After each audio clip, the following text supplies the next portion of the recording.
Steffes Group, selling land and the equipment to farm it.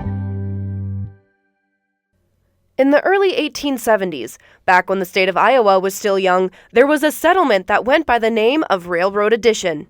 It wasn't long after that the town was renamed Nichols Station by Benjamin F. Nichols in honor of his father, Samuel Nichols.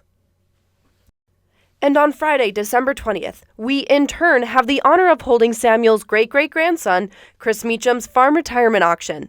He, along with his wife Dee Dee, tell us a little about the Nichols family history as well as a look through their equipment.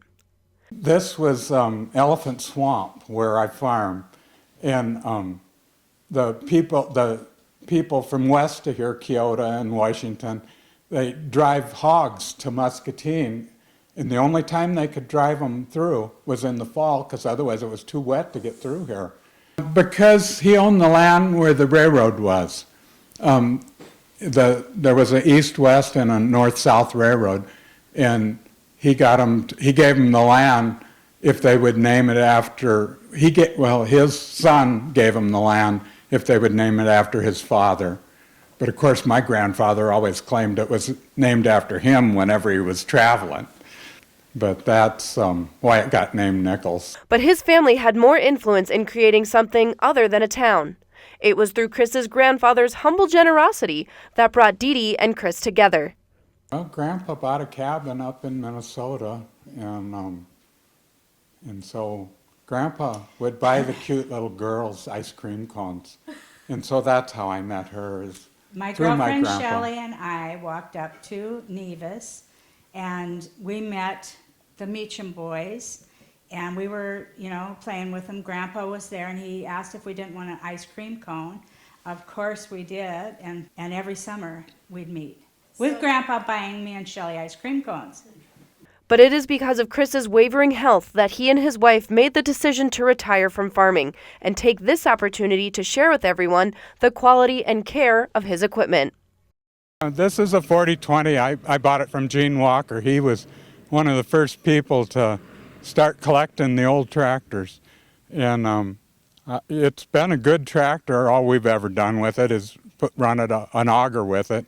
But all of my equipment, I've always kept it inside, and I learned a trick. I bought battery tenders, and so we keep battery tenders on about everything now, and that saves me buying a lot of batteries.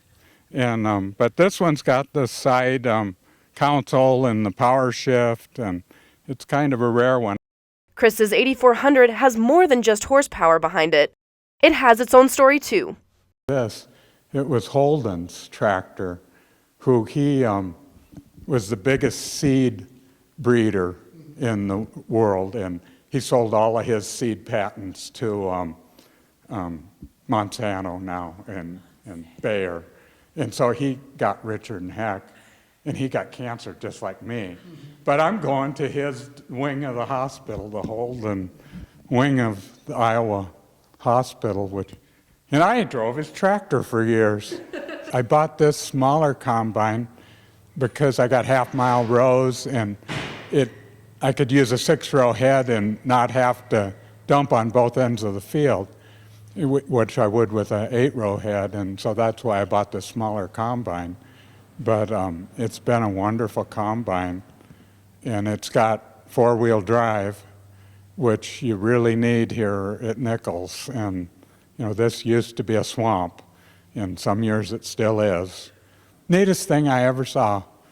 I was out picking the bean field down by my shop, and 3 eagles flew in, and the mother and the father were trying to teach the baby how to catch rabbits. And it would fly over and try to catch it, and it would fall over and just roll, and it was just so cute. I had to stop the combine and sit and watch eagles, and I don't like to stop the combine.